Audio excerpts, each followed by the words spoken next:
Sebuah mobil menabrak 3 pengendara motor di Jalan Raya Ciracas, Jakarta Timur Selasa dini hari. 1 korban pengendara motor luka berat dan langsung dibawa ke rumah sakit.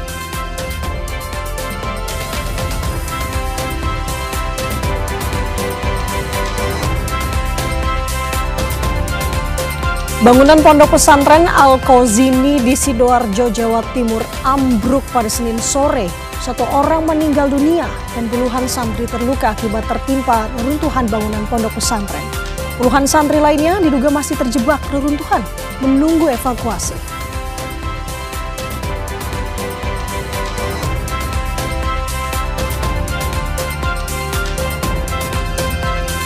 Puluhan siswa SMPN 4 Pamarican, Kabupaten Ciamis, Jawa Barat diduga alami keracunan usai menyantap makanan makan bergizi gratis atau MBG.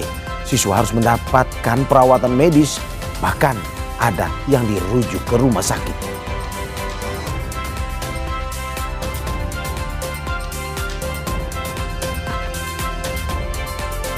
Presiden Prabowo Subianto bilang keracunan MBG jangan dipolitisasi. Presiden juga semakin sering bicara soal MBG di berbagai kesempatan, menyampaikan upaya perbaikan MBG oleh pemerintah. Lalu bagaimana memaknai perjalanan program unggulan pemerintah Prabowo Gibran ini? Makan bergizi gratis secara politik hingga menuju 2029. Apa dampak politiknya jika MBG dihentikan sementara seperti desakan sejumlah pihak? Kita akan ulas pagi ini di Dialog Sapa Indonesia Pagi.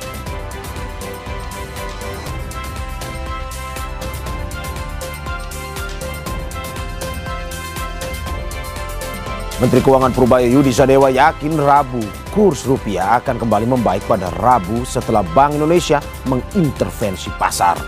Merespons pelemahan mata uang, Menkyu Purbaya juga memastikan kebijakan Kementerian Keuangan dan Bank Indonesia sinkron alias tidak berlawanan.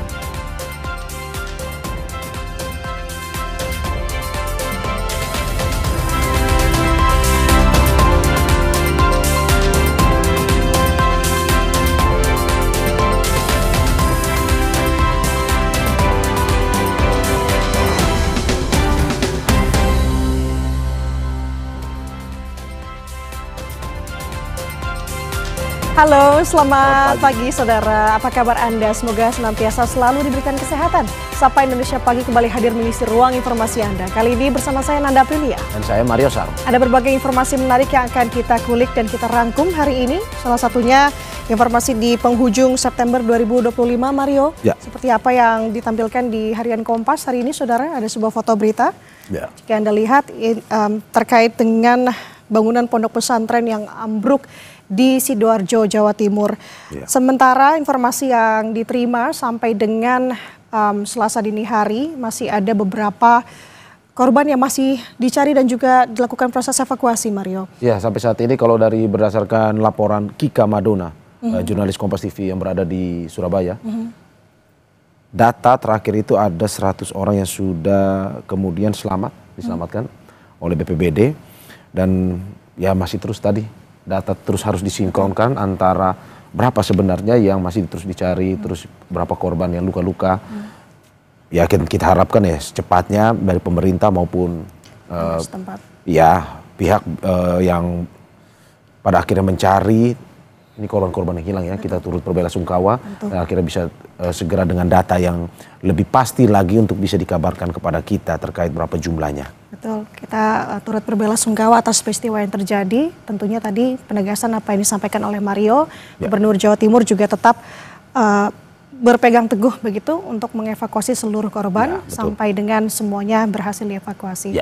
Tidak hanya itu saja, ada juga informasi yang juga nanti kita akan bahas, Mario. Lagi-lagi soal makan bergizi gratis ya. Ini berhubungan dengan anak-anak di Ponpes tadi, ini juga makan bergizi gratis yang diduga di Ciamis tadi. Kalau dari berita yang kita bacakan bahwa ada dugaan keracunan dari anak-anak yang menyantap makan bergizi gratis. Nah, ini sesuatu yang memang ya harusnya memberikan desakan kepada pemerintah seperti yang dilakukan oleh jaringan pendidikan, pemantau pendidikan Indonesia.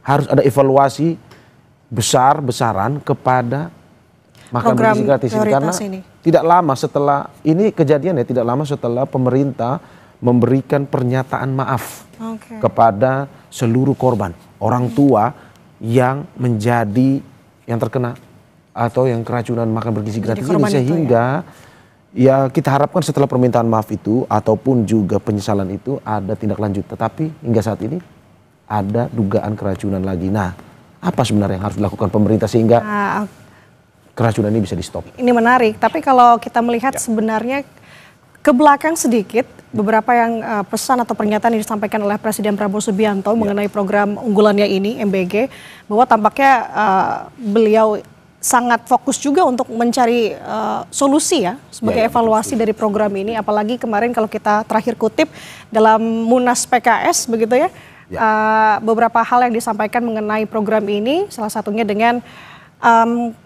kesalahan di bawah 1% sebenarnya, 0,00017% dari penerima manfaat, 30 juta penerima manfaat. 30 juta, ya betul. Artinya memang tampaknya Presiden terus menggencarkan, apalagi sebelum dari Munas PKS itu, Presiden memanggil beberapa menteri begitu ya, untuk kemudian mendapatkan rapat koordinasi. Kita tidak bisa pungkiri ya, Nan, bahwa program makan bergizi gratis ini sangat-sangat dibutuhkan terutama untuk masyarakat ataupun anak-anak yang berada di wilayah 3T ya, terpencil dan terluar. Ya karena itu kita harapkan evaluasi ini toh juga untuk nantinya tetap program ini tetap berjalan jika pada akhirnya evaluasi ini berjalan bagus, optimal, anak-anak pun juga yang akan merasakan manfaatnya. Pembenahan, evaluasi. Oke, sebelum ke sana, dialog mengenai MBG, kita ke informasi terlebih dahulu, saudara. Informasi pertama, sebuah mobil menabrak 3 pengendara motor di Jalan Raya Ciracas, Jakarta Timur, Selasa dini hari. 1 korban pengendara motor luka berat dan langsung dibawa ke rumah sakit. Peristiwa ini bermula ketika sebuah mobil melaju kencang dari arah Cipayung menuju Jalan Raya Bogor, menyerempet seorang pengendara motor. Bukannya berhenti, pengemudi mobil ini justru melaju di lajur kanan hingga menabrak pengendara sepeda motor dari arah berlawanan. Mobil baru berhenti setelah menabrak tiang listrik. Akibat kejadian ini, saudara, 3 orang terluka, sementara 1 diantaranya alami luka berat dan dibawa ke Rumah Sakit Polri Kramat Jati, Jakarta Timur. Kecelakaan ini ditangani Satlantas Wilayah Jakarta Timur.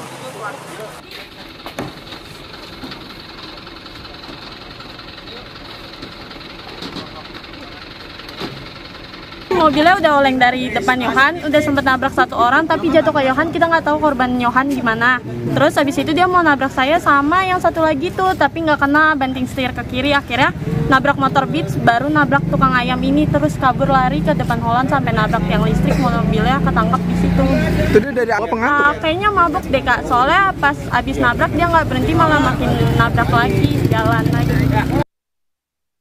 Kita ke informasi lainnya, saudara. Hujan lebat disertai angin kencang menerjang Purwakarta dan menyebabkan pohon tumbang dan membuat sejumlah atap rumah warga rusak.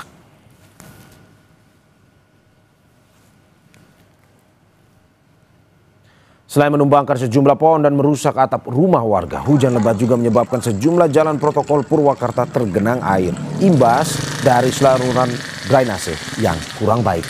Data dari pihak BPBD, ada 2 titik pohon tumbang akibat diterjang angin kencang. Saat ini petugas BPBD Purwakarta telah membersihkan pohon tumbang dan juga mengingatkan warga agar berhati-hati dengan cuaca ekstrim yang terjadi di Purwakarta.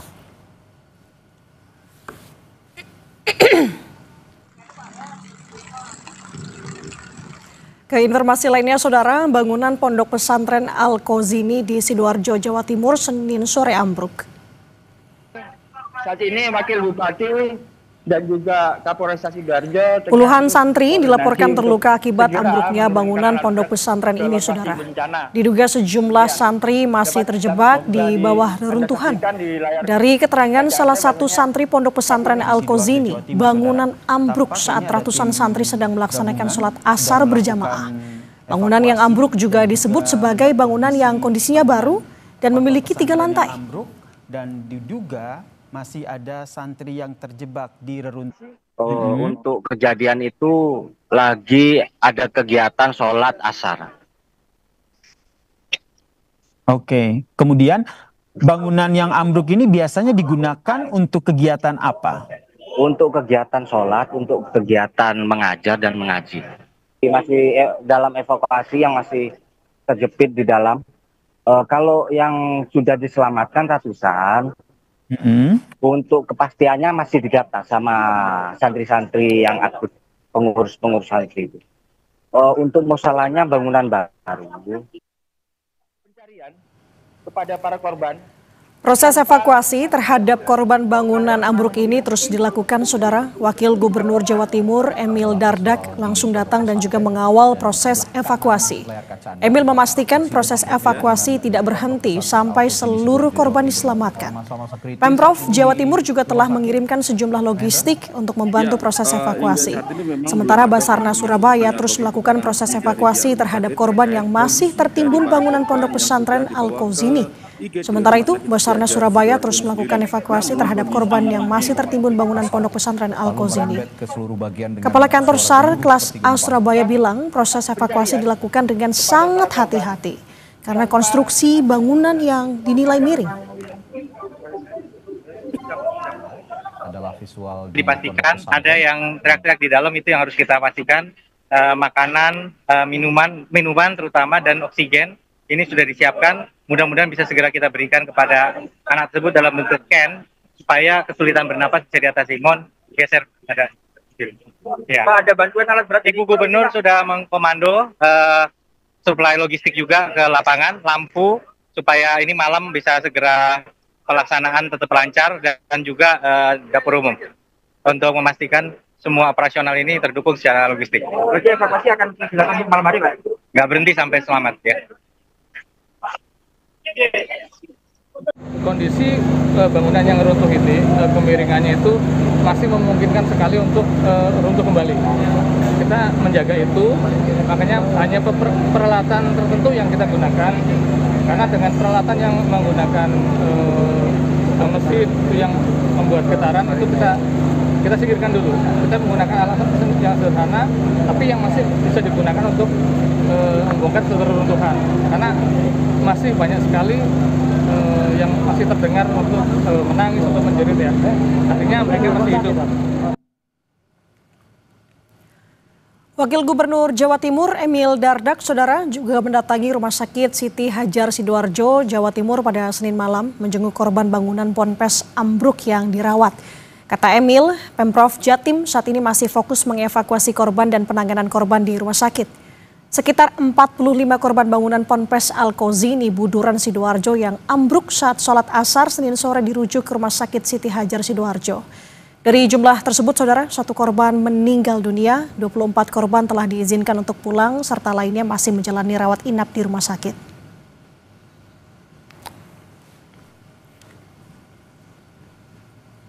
Bupati Sidoarjo Subandi bilang bangunan pondok pesantren yang ambruk belum memiliki izin mendirikan bangunan. Bangunan tersebut dibangun untuk melanjutkan pembangunan gedung yang sebelumnya telah terbangun. Banyak pondok itu kadang bangun masjid, bangun pondok, kadang dia tidak mengurus INP-nya dulu, langsung dibangun. Baru selesai, ini baru izin-izin baru selesai. Nah, mestinya sebelum dibangun, mestinya itu izin-izin termasuk INP, ini harusnya dikerjakan dulu, biarkan nanti konstruksi sebagai juga standar dalam bangunan. Nah, ini bangunan melanjutkan, nah, tak lihat, tak tanyakan, izin-izinnya semua tidak ada. Nah, ini ngecor lantai 3, tadi ngecor lantai 3, akhirnya dengan konstruksinya yang tidak standar, akhirnya tidak mampu, akhirnya semua rubuh, seperti itu. Sementara itu 1 korban selamat ambruknya pondok pesantren Al-Qauzini di Sidoarjo, Jawa Timur berhasil dievakuasi. Korban berhasil dievakuasi oleh tim Basarnas. Korban langsung dibawa ke rumah sakit. Dan sampai saat ini tim SAR gabungan masih terus mencari dan mengevakuasi korban ambruknya pesantren Al-Qauzini. Sampai saat ini 44 korban luka masih mendapat perawatan, sementara 1 orang meninggal dunia.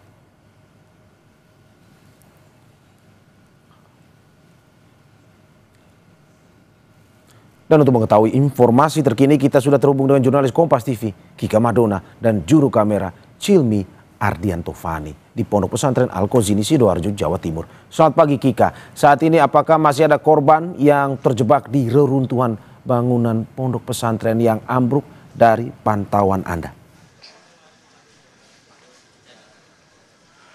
Ya, Mario dan juga saudara, upaya untuk melakukan pencarian dan juga evakuasi terhadap korban yang diduga masih terjebak di dalam reruntuhan di Pondok Pesantren Al-Khazini, Buduran, Sidoarjo ini masih terus dilakukan sampai dengan pada pagi hari ini.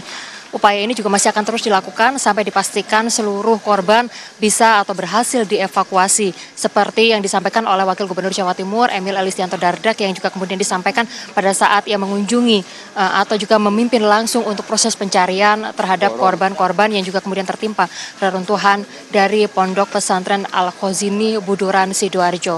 Sampai dengan saat ini berdasarkan pantauan kami di lapangan untuk proses evakuasi ini tidak lagi mengaktifkan atau menggunakan alat berat yang juga kemudian sudah tersedia di sini. Memang karena berdasarkan perhitungan baik itu dari tim SAR dan juga dari ahli bangunan yang juga kemudian turut serta melakukan proses pencarian dan juga evakuasi terhadap korban ini tidak cukup aman untuk juga kemudian melibatkan alat berat, sehingga proses pencarian ini masih terus dilakukan dengan menggunakan upaya-upaya lain. Salah satunya adalah dengan menggunakan anjing pelacak. Jadi anjing pelacak ini yang juga kemudian bertugas pada pagi hari ini melakukan bertugas sebagai pembuka jalan seperti itu, dan juga memastikan bahwa lokasi atau medan tersebut aman untuk dilalui oleh para petugas yang akan melakukan evakuasi dan juga pencarian korban di dalam Pondok Pesantren Al-Khazini, Sidoarjo, Jawa Timur ini. Kalau berdasarkan data terbaru yang juga kemudian kami dapatkan sampai dengan pada pukul 7 pagi hari ini, jumlah korban yang juga kemudian sudah berhasil diidentifikasi yaitu sebanyak 102 orang korban dari berbagai daerah yang ada, baik itu di Jawa Timur, Madura maupun juga kemudian dari Jawa Barat, dari berbagai daerah yang ada di wilayah Indonesia ini.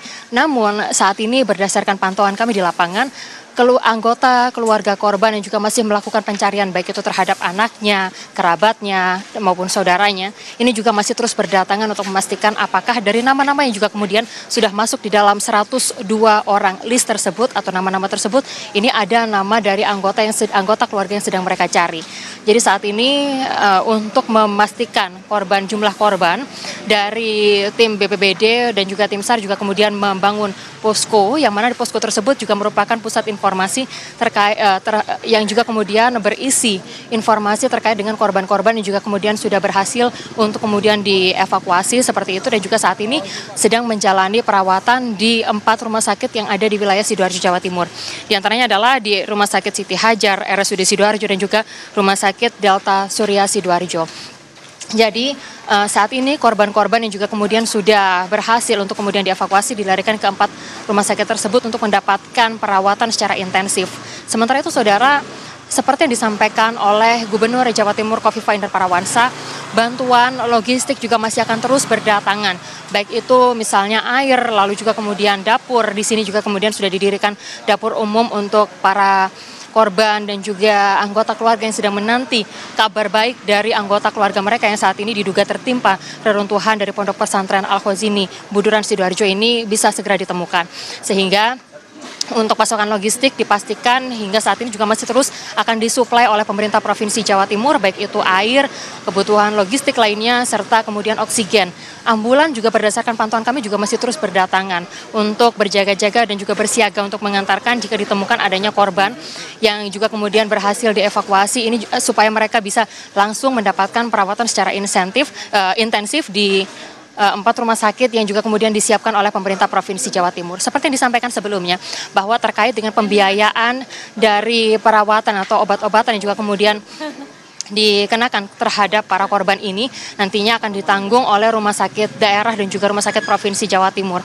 Sehingga untuk anggota keluarga yang saat ini masih menanti dan juga khawatir terhadap bagaimana nantinya biaya untuk perawatan ini dipastikan oleh Gubernur Jawa Timur Khofifah Indar Parawansa bahwa untuk pengobatan ini nantinya akan sepenuhnya ditanggung baik itu oleh RSUD tingkat provinsi maupun dari kabupaten kota masing-masing. Sementara itu saudara, hingga saat ini untuk sejumlah pejabat yang juga sudah melihat langsung dari lokasi kejadian ini ada beberapa. Di antaranya adalah dari Wakil Gubernur Jawa Timur, Emil Elistianto Dardak, yang memastikan juga bahwa proses evakuasi masih akan terus dilakukan sampai seluruh korban berhasil untuk kemudian diselamatkan. Sementara itu dari Gubernur Jawa Timur Khofifah Indar Parawansa, sejumlah bantuan baik itu pencahayaan atau lampu yang juga kemudian nantinya akan difungsikan untuk membantu atau memudahkan proses pencarian terhadap korban-korban yang diduga tertimpa reruntuhan ini ini bisa membantu untuk proses evakuasi.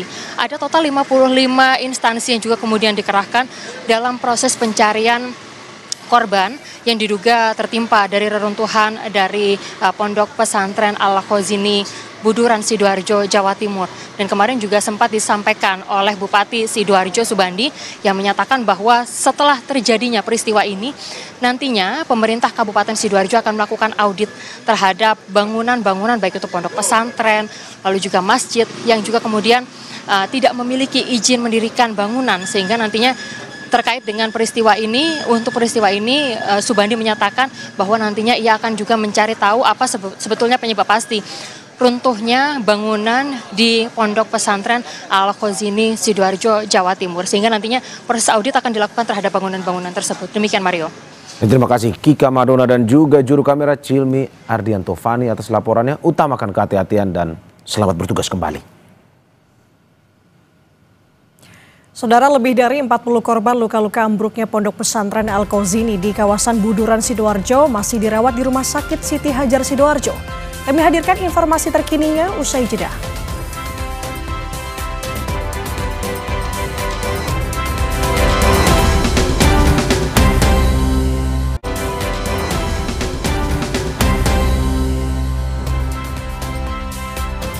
Terima kasih Anda masih bersama kami di Sapa Indonesia Pagi. Saudara, sejumlah korban ambruknya Pondok Pesantren Al-Khozini di kawasan Buduran Sidoarjo dibawa ke Rumah Sakit Siti Hajar Sidoarjo, Jawa Timur. 44 korban luka masih mendapatkan perawatan, sementara 1 orang meninggal dunia. Sejumlah keluarga korban berkumpul di Rumah Sakit Siti Hajar pada Senin malam, saudara, untuk melihat kondisi anggota keluarga mereka yang menjadi korban. Hingga pukul 8 malam, setidaknya 21 orang mengalami luka ringan, 22 orang luka berat, dan 1 orang masih kritis. Sementara korban meninggal mengalami luka akibat tertimpa bangunan musola yang runtuh saat salat asar berjamaah. Kalau kronologisnya yang pasti sih saya nggak tahu, kurang paham. Cuman saya dikabarin sama teman itu melalui WhatsApp. Jadi saya langsung meluncur ke pondok pada waktu itu barusan. Setelah saya di sana, katanya anak-anak sudah dikirim ke rumah sakit terdekat Sidoarjo. Ternyata nyampe sini sudah nggak ada di sini. Sudah meninggal, Mas. Sudah meninggal. Kita akan pantau situasi terkini di Rumah Sakit Islam Siti Hajar Sidoarjo bersama dengan jurnalis Kompas TV Adimas Budi dan juru kamera Ismail Hasan. Dimas, selamat pagi. Di sana sekarang ada berapa korban dari ambruknya Pondok Pesantren Al-Khozini yang masih dirawat dan bagaimana kondisi mereka? Baik Nanda dan juga saudara, sampai pagi ini memang masih ada 10 korban yang dirawat di Rumah Sakit Siti Hajar Sidoarjo. Mereka ini 3 diantaranya cukup mengalami luka yang cukup serius, yakni patah tulang dan harus menjalani operasi. Sementara itu memang pihak Rumah Sakit Siti Hajar juga pagi tadi melakukan rujuk salah satu pasien ke Rumah Sakit Mojokerto karena memang harus menjalani operasi bedah saraf di Rumah Sakit Mojokerto. Sementara itu sampai pagi ini pihak Rumah Sakit Siti Hajar Sidoarjo terus membuka krisis center untuk menampung informasi ataupun mempermudah pihak keluarga untuk mencari keberadaan keluarganya yang masih belum ditemukan. Sementara itu pihak Pemprov Jatim telah berkoordinasi dengan Pemkab Sidoarjo terkait penanganan biaya pasien atau biaya pengobatan para pasien. Nantinya memang digratiskan dan ditanggung oleh pihak Pemprov Jatim dan juga pihak Pemkab Sidoarjo. Nanda. Dimas, sejauh ini proses evakuasi masih berlangsung. Apakah ada penambahan korban di Rumah Sakit Siti Hajar karena di sana menjadi rumah sakit terpusat untuk mengevakuasi korban? Benar sekali Nanda, memang Rumah Sakit Siti Hajar Sidoarjo ini menjadi salah satu rumah sakit yang jaraknya paling terdekat dari TKP ambruknya bangunan di Pondok Pesantren Buduran. Namun sampai pagi ini, informasi yang kami himpun, pihak rumah sakit masih belum menerima tambahan korban lagi dari peristiwa tersebut. Nanda.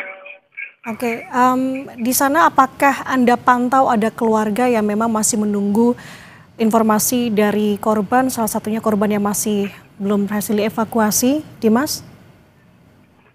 Dari pantauan kami memang beberapa orang sejak pagi tadi mulai berdatangan ke rumah sakit Siti Hajar Sidoarjo karena mereka untuk mencari keberadaan keluarganya yang dilaporkan menjadi korban reruntuhan di Pondok Pesantren Buduran.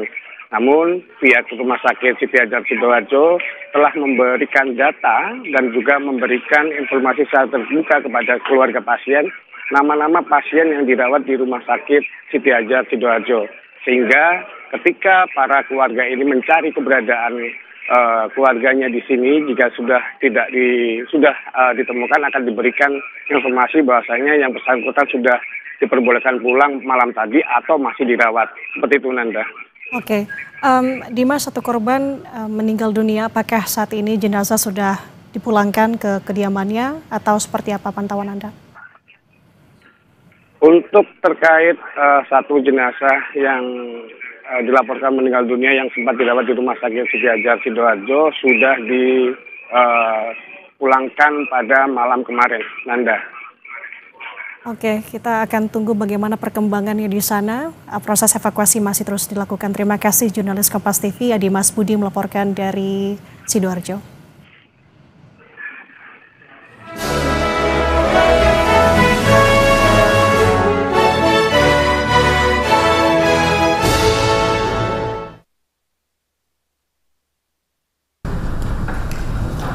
Kamar Tata Usaha Negara Mahkamah Agung menggelar rapat pleno khusus untuk membicarakan teknis hukum perkara pajak. Ketua Kamar Tata Usaha Negara MA, Julius, menegaskan pentingnya menggelar rapat ini untuk menghindari potensi kesalahan. Sebab perkara pajak menyangkut pemasukan yang akan digunakan untuk berbagai keperluan negara untuk mewujudkan tujuan kesejahteraan rakyat Indonesia. Tahun ini, Kamar Tun menargetkan penyelesaian perkara dengan perkiraan nominal 16 hingga 30 triliun rupiah. Untuk pleno Kamar hari ini, kami agak fokus ke masalah perkara pajak. Karena ini menjadi pertimbangan dari Kamar Tun dan Mahkamah Agung. Ada beberapa perkara pajak itu yang jumlah nominalnya itu cukup besar, puluhan triliun. Jadi kami tidak mau melakukan kesalahan, sebab ini tentu menyangkut pemasukan negara yang dipergunakan untuk berbagai keperluan perjalanan negara kita sehari-hari. Rapat pleno Kamar Tun ditutup oleh Hakim Agung Yodi Martono Wahyunadi. Dalam sambutannya, Yodi menekankan pentingnya harmonisasi untuk menghindari disparitas antar majelis. Yodi berharap rapat pleno dapat mendorong konsistensi dalam putusan Mahkamah Agung, sehingga ada kepastian hukum, kemanfaatan, dan keadilan dalam proses peradilan. Diharapkan dengan adanya rapat pleno ini ada konsistensi di dalam putusan Mahkamah Agung sehingga ada kepastian hukum dan tentu diharapkan ada kemanfaatan dan keadilan dalam proses peradilannya. Kamar Tata Usaha Negara berkomitmen untuk menyelesaikan sejumlah perkara pajak dengan perkiraan nilai 16 hingga 30 triliun rupiah tahun ini. Kamar Tun berupaya dan telah mendata perkara, pihak-pihak, beserta nominal penyelesaian pajaknya, termasuk perkara yang sudah diputus, agar tidak terjadi disparitas putusan. Renata Panggalo, Septa Yoga Janaloka, Kompas TV, Jakarta.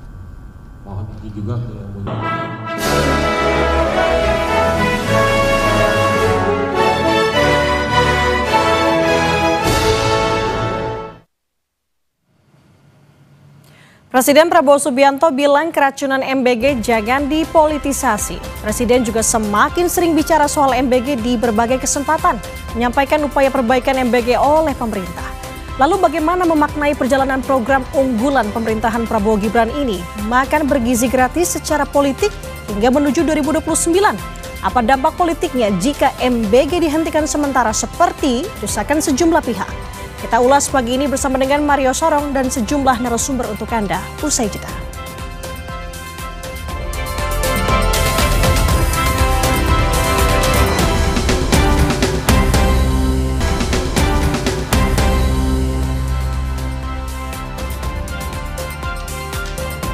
Saudara, rentetan kasus keracunan MBG ditanggapi Presiden Prabowo. Presiden bilang program unggulan yang menjangkau hampir 30 juta penerima manfaat ini memang ada kekurangan, termasuk keracunan. Tetapi kesalahannya hanya 0,0017%. Karena itu Presiden minta permasalahan MBG tidak dipolitisasi. Lalu benarkah ada politisasi dalam program MBG?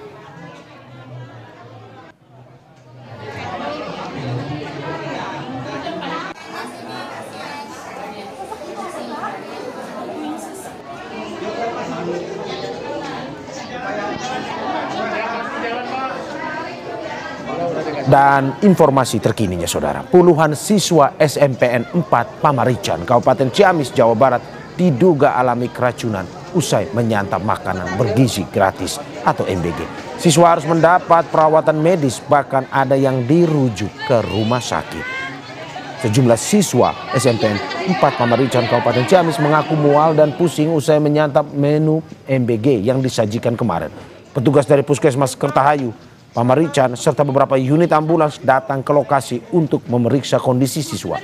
Dari 47 siswa yang diduga alami keracunan, 2 diantaranya dirujuk ke Rumah Sakit Kota Banjar dan 15 siswa dibawa ke sejumlah puskesmas.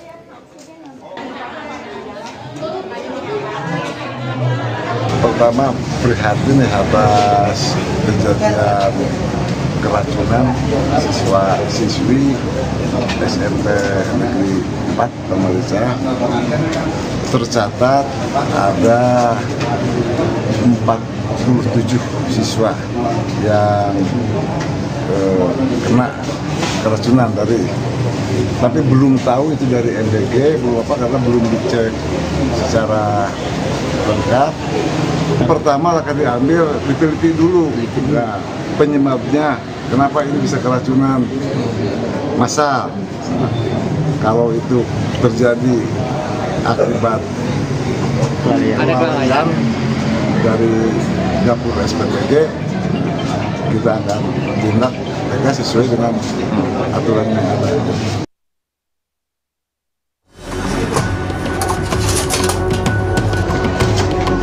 Keracunan makanan bergizi gratis terjadi di sejumlah daerah. Terakhir, di Ciamis, Jawa Barat, 47 siswa SMP diduga keracunan MBG. Mereka pun dilarikan ke sejumlah fasilitas kesehatan, mulai dari puskesmas hingga rumah sakit. Sebelumnya di Kecamatan Cipongkor, Bandung Barat, lebih dari 170 siswa keracunan MBG. Hingga kini, masih ada 11 siswa yang dirawat di RSUD Cililin setelah mengalami gejala keracunan seperti mual, pusing, sesak nafas, hingga kejang. Keracunan MBG yang terjadi di sejumlah wilayah di Jawa Barat membuat Pemprov bergerak. Gubernur Deddy Mulyadi bilang salah satu evaluasi dari sejumlah insiden tersebut adalah menghentikan MBG hingga pembentukan Satgas. Sebagai Satgasnya MBG Provinsi Jawa Barat sebelum Satgas yang dibentuk oleh pemerintah pusat nanti diterbitkan. Nah, tugasnya adalah mengevaluasi seluruh pelaksanaan kegiatan sampai mencicipi. Nanti yang mencicipi nggak boleh guru, yang mencicipi adalah tim yang melakukan pemeriksaan terhadap kelayakan bahan pangan yang disiapkan. Pelibatan Pemda memang menjadi salah satu langkah pemerintah mengevaluasi pelaksanaan MBG. Selama ini program MBG memang langsung ditangani pusat melalui Badan Gizi Nasional. Kepala Badan Gizi Nasional Deden Hindayana bilang, Kemendagri telah menginstruksikan pemerintah daerah untuk membentuk satuan tugas. 2 bulan terakhir kami kan sudah berkoordinasi intensif dengan Kementerian Dalam Negeri dan kemudian Kementerian Dalam Negeri mengeluarkan instruksi untuk pembentukan Satgas MBG di masing-masing daerah dan fungsinya ada 2. Yang pertama, Satgas ini akan menjadi satuan tugas yang mengawasi, mengevaluasi seluruh SPPG aglomerasi yang dibangun berbasis kemitraan. Yang kedua, Satgas ini juga bertugas untuk menentukan SPPG terpencil. Rentetan kasus keracunan MBG turut ditanggapi Presiden Prabowo. Presiden mengakui program unggulan yang menjangkau hampir 30 juta penerima manfaat ini memang ada kekurangan termasuk keracunan. Tapi kesalahan hanya 0,0017%. Tak hanya itu, Presiden juga meminta permasalahan MBG tidak dipolitisasi. Ini saya langsung akan panggil Kepala BGN dengan beberapa pejabat, kita akan diskusikan. Ya. Ini masalah besar, jadi pasti ada kekurangan dalam awal. Ya. Tapi saya juga yakin bahwa kita akan selesaikan dengan baik. Ya. Kita harus waspada, jangan sampai ini dipolitisasi. Tujuan makan bergizi adalah untuk anak-anak kita yang sering sulit makan. Lalu benarkah ada politisasi dalam program makan bergizi gratis? Seberapa besar gangguan yang ditimbulkan untuk program unggulan pemerintahan Prabowo Gibran ini? Tim Liputan, Kompas TV.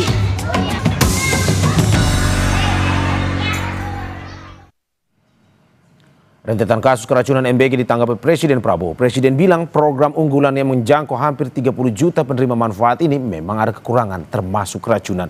Tapi kesalahan hanya 0,0017%. Karena itu Presiden meminta permasalahan MBG tidak dipolitisasi. Lalu benarkah ada politisasi dalam program MBG? Lalu seberapa besar pengaruhnya dalam keberlanjutan program unggulan pemerintahan Prabowo Gibran? Kita bahas soal ini bersama sejumlah narasumber. Ada anggota Komisi 9 DPR RI dari fraksi PDIP, Edi Wuryanto. Pak Edi, selamat pagi. Selamat pagi, Mas Mario. Terima kasih Pak Edi, berjumpa lagi di Sapa Indonesia Pagi. Dan juga anggota Komisi 9 DPR RI fraksi PKB, Neng EM Marhama Zulfa. Bu Neng, selamat pagi.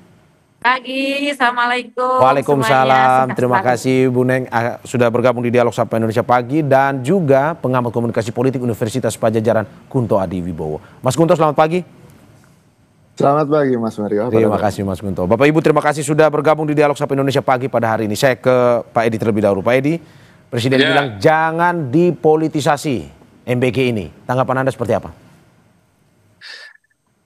Ya, saya lebih melihat bahwa Presiden merespon persoalan keracunan ini dengan positif ya. Ini masalah besar dan memiliki keyakinan akan segera diatasi. Tetapi bahwa keracunan itu tidak bisa dibandingkan. Keracunan ini adalah keselamatan rakyat yang itu tidak bisa ditawar. Sama kan dengan SOP penerbangan kan banyak penerbangan yang baik. Tapi begitu ada satu pesawat yang kecelakaan pasti akan menjadi sorotan publik yang luar biasa. Sama dengan keracunan.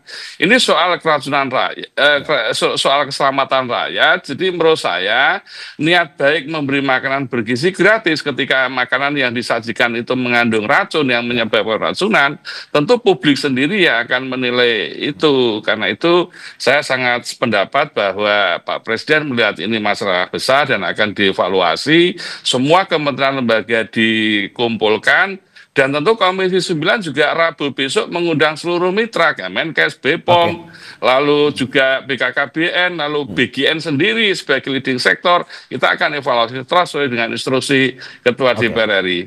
Tapi kalau soal politisasinya Pak Edi, apakah betul Anda melihat seperti itu? Saya kok melihat tidak ya, karena Komisi 9 semua fraksi termasuk PDI Perjuangan melihat program MBG ini program kerakyatan. Kita paham betul bahwa persoalan bangsa ini kan malnutrisi stunting, yang itu mengakibatkan quality SDM kita daya saingnya rendah. Dan berbagai hal pernah kita lakukan, mulai pemberian makanan tambahan, mulai memberikan uang kepada seluruh rakyat, semua sudah pernah kita lakukan. Lalu ada terobosan baru bahwa MBG melalui SPPG ini diharapkan SPPG itu seperti instalasi gizi di publik, lalu di masyarakat banyak sekali kasus, ada stunting, ada ibu hamil, ada ibu menyusui yang punya resiko malnutrisi, stunting, lalu diharapkan SPPG itu bisa mengolah makanan sesuai dengan kebutuhan mereka, lalu bisa mengatasi masalah nutrisi. Ini program kerakyatan, karena salah satu persoalan kita adalah soal malnutrisi dan stunting ini. Jadi saya kira politisasinya dari mana? Ya, di saat kami Komisi 9 juga sangat support, kami terus lakukan diskusi mendalam dengan BGN, dan saya kira saya belum melihat soal ini. Oke, berarti menurut Anda bahwa ini viral, ini menjadi sebuah berita besar karena memang ini menyangkut nyawa anak-anak, pun juga ini adalah program prioritas presiden sebenarnya, bukan ada politisasi. Betul, jadi sekarang ini mestinya penerapan standar kesehatan dan keselamatan pangan yang menyebabkan keracunan itu harus diperbaiki. Karena pemerintah kan juga mengakui dari sekian ribu dapur yang memiliki Certified Layak Hygiene Sanitasi SLHS hanya 36. Artinya kan ada konstitusi yang dilanggar sendiri oleh pemerintah. Mestinya harus ada pengawasan baik oleh BGN, oleh Kementerian Kesehatan, oleh BPOM, oleh pemerintah daerah melalui Dinas Kesehatan dan seluruh jejaring puskesmas. Tahu bahwa kan ada Permenkes 14 2021 bahwa SPPG itu seperti catering, seperti usaha jasa boga, dia harus memenuhi Certified Layak Hygiene Sanitasi.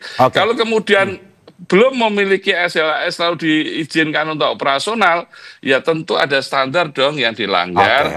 Nah, efeknya apa? Ya keracunan itu sendiri gitu loh.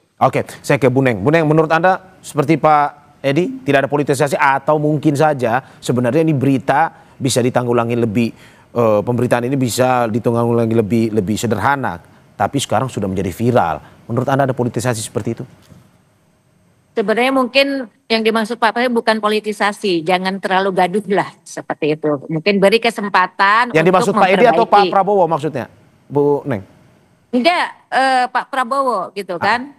Jadi kalau secara tidak langsung saya kayak beliau ini berpesan jangan terlalu gaduh dulu, beri kesempatan untuk memperbaiki karena kan beliau mengakui ada kesalahan dan sebagainya dan siap memperbaiki. Di samping itu juga saya juga mengapresiasi kayak Kepala BGN langsung membangun akan membentuk satgas berkoordinasi dengan kepala daerah. Terus kemudian juga beberapa korban-korban itu juga dari sisi pembiayaan kesehatannya akan ditanggung pemerintah sepenuhnya. Itu saya kira bentuk tanggung jawab pemerintah untuk memperbaiki itu, bahwa ini peduli bahwa mengembalikan kembali kepada niat awal dari MBG tersebut adalah dalam rangka untuk kepentingan masyarakat untuk membangun masa depan bangsa ini, membangun generasi yang unggul, tangguh, generasi emas. Dan seperti itu. Ibu, dari tanggapan Ibu, apakah memang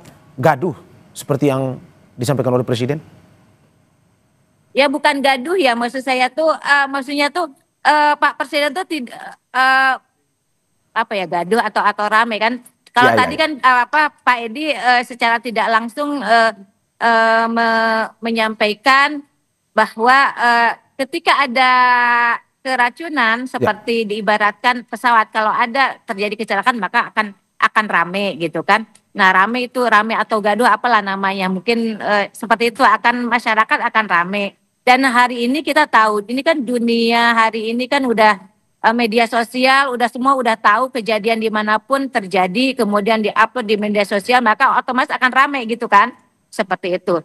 Nah artinya menurut saya beliau ini bahwa minta kesempatan untuk memperbaiki, untuk mengembalikan kepada maksud niat awal dari program MBG ini. Itu ada dalam rangka untuk menangani stunting, untuk memperbaiki generasi masa yang akan datang. Di samping itu kan sebenarnya memang program MBG ini sangat bagus ya, tidak hanya sekedar menangani stunting dan lain sebagainya, tetapi juga ada pertumbuhan ekonomi di lokal-lokal, titik-titik lokal di mana SPPG dibangun. Karena ketika APBN disebar gitu kan, dan ini disebarnya di seluruh negeri gitu kan, di Indonesia gitu kan, dan yang mendapatkan manfaat dan pelaku sosiopreneur bisnis itu akan membangun juga di situ ekosistem ekonomi. Ada transaksi, kemudian otomatis ada pertumbuhan ekonomi juga, dan itu bagus gitu loh dari sisi itu. Tapi Bu Neng, ini kan permasalahan nyawa sebenarnya, sehingga mungkin saja pemberitaan ataupun terkait dengan kejadian ini ya lumayan lebih viral ataupun lebih besar terkait dengan pemberitaan soal anak-anak yang keracunan ini kan Bu? Ya kalau soal nyawa itu memang nggak bisa ditolerir Pak ya.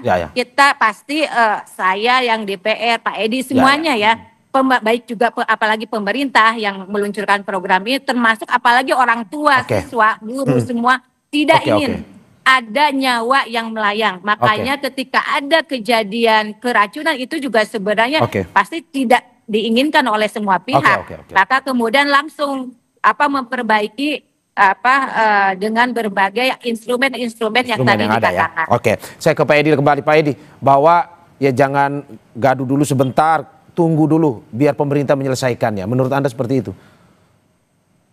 Ya, saya kira ini pemerintah harus kerja keras ya, karena 82 juta penerima manfaat MBG dalam waktu 1 tahun yang melibatkan 30.000 SPPG ini bukan persoalan mudah. Di negara lain saja butuh waktu puluhan tahun itu. Maka 1 tahun ini menjadi target yang menurut saya besar, dan kalau targetnya besar, effortnya harus besar. Maka kalau ingin mencegah keracunan, maka penerapan standar kesehatan dan keselamatan pangan itu sesuatu yang mutlak, tidak bisa ditawar. Dan konstitusi kita sudah mengatur itu, bahwa setiap SPPG harus memenuhi dulu SLHS, sertifikat layak higienis sanitasi, lalu ada sertifikat penjamah makanan bagi seluruh pekerja yang ada di dapur, dan itu sudah diatur yang mengandung tanggung jawab publik dan tanggung jawab etik. Jadi menurut saya ini yang harus dilakukan. Kan Presiden sudah perintahkan 1 bulan harus selesai, tapi juga harus hati-hati, jangan sampai SLHS itu hanya sertifikat. Kan ada pengecekan soal kebersihan, tata letak, pengolahan bahan makanan, sanitasi lingkungan, pengendalian potensi kontaminasi. Ini harus dilakukan. Nah, siapa yang melakukan itu? Nggak mungkin BGN. Maka betul tadi pemerintah daerah melalui satgasnya, dia menggerakkan dinas kesehatannya, puskesmasnya, SDM untuk turun ke dapur, ngecek semua kesiapan dapur, sehingga semua proses makanan itu berjalan dengan baik. Saya meyakini itu bisa sehat itu makanannya. Kan sekarang yang membangun yayasan dengan kemampuan yang ada yang kemampuan baik, ada yang kemampuan seadanya, ada yang dapur dibangun dengan baik, ada yang dapur dengan seadanya lalu diberikan izin operasional. Kalau ini kita biarkan, keracunan akan semakin banyak. Nanti kalau sudah ada korban nyawa, baru tambah gaduh lagi, dan itu mengancam policy Presiden. Kita semua sayang dengan program ini, tapi menurut saya pemerintah harus serius juga di dalam mengelola policy ini. Saya ke Mas Kunto. Mas Kunto, menarik bahwa apa yang dikatakan oleh Presiden ketika pulang di Halim, jangan dipolitisasi. Menurut Anda apakah ini ada hubungannya dengan program prioritas Presiden sebenarnya? Kalau ini mengganggu program prioritas Presiden, ini pun mengganggu juga elektabilitasnya dalam hubungan politis ataupun kondisi politisnya. Ya, tampaknya Pak Prabowo masih belum secure, terutama setelah unjuk rasa yang besar di akhir bulan Agustus kemarin ya Mas ya, dengan statement soal politisasi. Tapi sebenarnya kan ini memang masalah politik gitu, masalah keberlangsungan hidup anak-anak kita itu kan masalah politis kan, nggak mungkin nggak gitu kan. Itu terkait dengan cita-cita dan tujuan bangsa ini didirikan. Dan menurut saya problemnya adalah problem legitimasi dari program MBG hari ini sedang dipertaruhkan gitu. Legitimasi sendiri kan kalau secara teori ada 3 ya, masih ada kognitif legitimasi bahwa kebijakan ini memang harus ada di sistem negara sekarang. Itu yang disampaikan oleh Bu Neng tadi, bahwa ya ini tujuannya, dan di level kognitif legitimasi menurut saya selesai. Kita memang butuh MBG, tapi kemudian problemnya ada di moral legitimasi kan, di bahwa nilai dari program dan pelaksanaan program itu harus sesuai dengan norma sosial yang berlaku di masyarakat. Bahwa untuk keuntungan ekonomi yang mungkin luar biasa nanti, tapi mengorbankan anak-anak itu sangat tidak bermoral kan gitu kan. Nah ini menurut saya yang jadi catatan, bahwa niat baik saja tidak cukup kan, butuh cara-cara yang baik. Dan saya mendorong ada evaluasi yang menyeluruh nih bagi pelaksanaan MBG. Dan ini ya juga politis pasti kan, akan melibatkan DPR RI, akan melibatkan eksekutif, dan akan melibatkan stakeholder yang lain. Tapi bukan berarti bahwa kita ingin mendongkrak Pak Prabowo kan gitu. Mas Kunto, kalau kita melihat bahwa apakah memang ini kan program prioritas, kalau misalkan ini dinilai sebagai sebuah program yang sampai saat ini belum optimal, apakah sangat berpengaruh dengan elektabilitas Presiden sendiri? menurut saya publik belum berpersepsi atau belum kepikiran soal elektabilitas. Belum ya? Masih jauh. Iya, ini kan masih tahun 2025, masih 4 tahun lagi ada pemilu, dan menurut saya tapi kalau MBG ini dibiarkan terus-menerus berlarut-larut masalahnya, ya tentu saja di tahun 2029 akan memetik buahnya, kan gitu aja kan Mas. Jadi kalau menurut saya justru peluang ini dengan dorongan publik yang kuat, bahkan ibu-ibu kan sudah demonstrasi kemarin di Jogja dengan mukul panci dan segala macam gitu. Itu sebuah peringatan dan sebuah momentum yang harus dimanfaatkan oleh pemerintah untuk kemudian ya ambil satu langkah ke belakang untuk lari 1000 langkah ke depan, kalau menurut saya gitu. Oke, tapi kalau dari analisis Anda Mas, selama beberapa hari terkait dengan MBG ini, apakah mungkin saja ada pihak-pihak lain yang mempolitisasi tersebut, memanfaatkan momen ini untuk mungkin bisa dalam tanda kutip ya, memanfaatkan untuk menaikkan elektabilitas atau menurunkan elektabilitas presiden? Ya, makanya ini pentingnya transparansi, akuntabilitas Mas gitu, bahwa selalu ada aktor-aktor yang kemudian mencoba untuk memanfaatkan keadaan, itu pasti, itu dalam politik pasti ada gitu. Cuman kan saya nggak bisa menunjuk 1-2 orang gitu kan. Nah, problemnya adalah ketika pemerintah kemudian merangkul, saya apresiasi Wakil Ketua BGN yang minta maaf, nangis, tapi ketuanya kok belum ya kan gitu. Ini yang kemudian jadi pertanyaan publik, beneran nggak nih minta maafnya? Ini yang kemudian harusnya direspon dengan lebih empati, bahwa yang jadi korban ini anak-anak loh, yang 0,017% itu anak-anak loh, kan gitu. Bahwa ya siapa yang mau kehilangan anaknya, siapa yang mau anaknya jadi korban. Jadi menurut saya harus berempati lah sedikit, jangan kemudian problemnya jadi problem teknis, problem politis gitu. Mas. Saya ke Pak Edi lagi. Pak Edi, bagaimana Anda melihat bahwa dari analisis Mas Kunto ada nih pihak-pihak yang mungkin saja memanfaatkan ini dari segi politisasi untuk ya mengganggu lah elektabilitas presiden? Ya, saya kira pendapat Pak Kunto tadi benar ya, bahwa ini persoalannya karena semua nggak mungkin kan soal kesehatan ini bisa ditawar kan. Semua mengalami kecemasan, baik orang tua, baik guru. Ya tentu semakin kejadian keracunan itu semakin tinggi, semakin meningkat, itu pasti akan menimbulkan respon publik yang besar. Itu tanpa didorong pun mereka akan secara natural akan melakukan itu. Karena itu tentu kami tidak ingin Komisi 9 yang diberi tugas untuk mengawal program ini. Sehingga menurut saya sekarang ini BGN, kan leading sektornya yang harus kerja keras, dan ini nggak bisa sendiri. Karena pemerintah daerah yang memang memiliki infrastruktur dan resources yang harus bekerja keras juga. Jangan sampai kelemahan-kelemahan BGN yang selama ini polanya itu sentralistik, lalu dianggap pemerintah daerah tidak aware, tidak menyadari, maka tentu ini akan membahayakan. Karena itu saat ini yang harus dikuatkan adalah bagaimana pemerintah itu mendampingi terus teknisnya secara intensif, para pihak mitra yayasan, para masyarakat yang ingin mendukung program Pak Presiden ini secara pengetahuan, keterampilan mereka harus didampingi sehingga secara umum SPBG ini berjalan sesuai dengan koridor kesehatan dan keselamatan pangan. Kalau ini dilakukan dengan baik, maka pasti keracunan akan semakin turun. Oke, Bu Neng, apakah Anda melihat ada aktor-aktor politik yang memanfaatkan ini seperti analisis dari Mas Kunto tadi?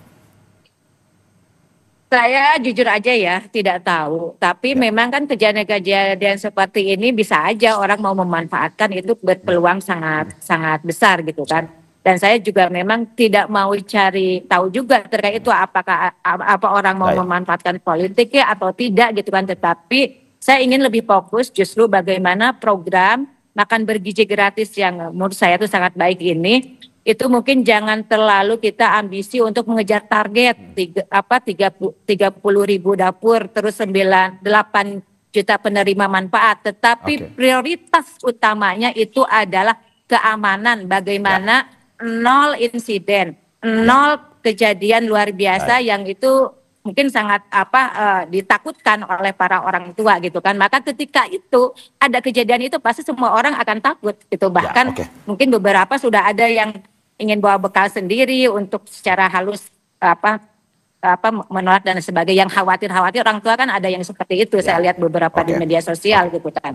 Maka ini untuk masalah misalkan ini kan masih 1% kesalahan. Nah, karena ini ada masalah makanan berimpak terhadap kesehatan dan yang paling buruknya adalah khawatir nyawa melayang, maka di sini bagaimana kemudian pengawasan yang paling utama, terus kemudian saya kira bertahap aja, yang penting aman itu.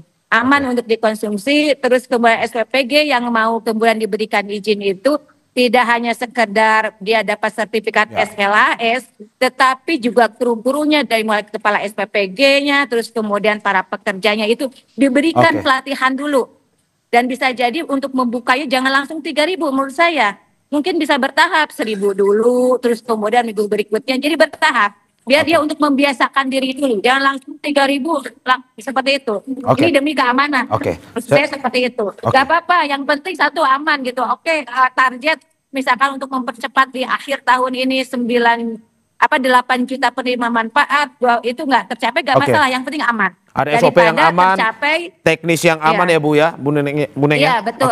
Saya ke Mas Kunto. Mas Kunto, tadi seperti disampaikan oleh Bu Neng dan Pak Edi, teknis harus aman, SOP, SLAS.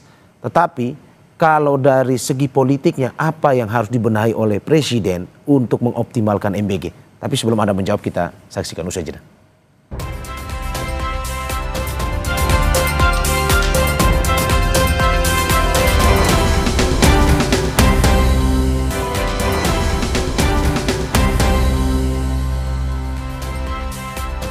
Terima kasih masih di Sapa Indonesia Pagi, Saudara, bersama saya Mario Sarong dan sejumlah narasumber saya. Anggota Komisi 9 DPR RI dari fraksi PDIP Edi Wuryanto, anggota Komisi 9 DPR RI fraksi PKB Neng EM Marhama Zulfa, dan pengamat komunikasi politik Universitas Padjadjaran Kunto Adiwibowo. Saya kembali ke Mas Kunto. Mas Kunto, ada beberapa hal yang disampaikan tadi.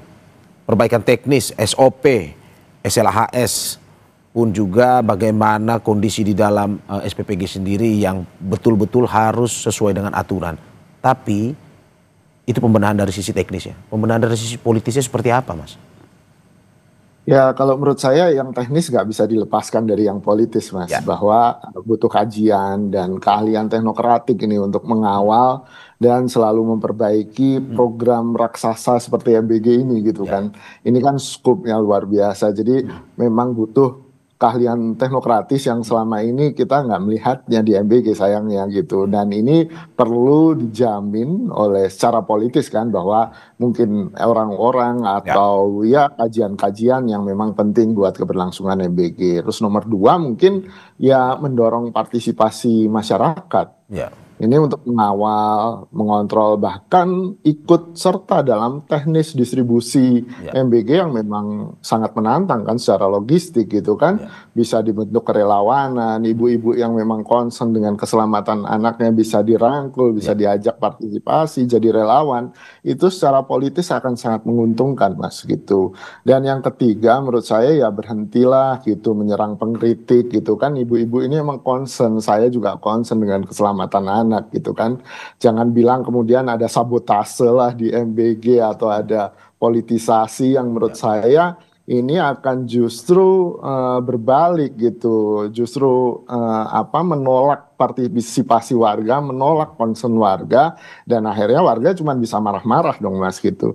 Itu intel negara itu banyak, Mas. Jadi kalau untuk nyari identifikasi siapa yang sabotase harusnya lebih gampang kan gitu, daripada mengaduk-ngaduk opini publik yang secara politis akan merugikan. Oke, saya ke Pak Edi. Pak Edi, ini berbicara soal keselamatan anak, Presiden juga memberi pernyataan bahwa hingga saat ini jumlah kesalahan dari MBG itu 0,0017% atau di bawah 1% lah. Menurut Anda apakah ada yang salah sebenarnya dari pernyataan Presiden ini menanggapi sesuatu yang berhubungan dengan keselamatan anak-anak kita?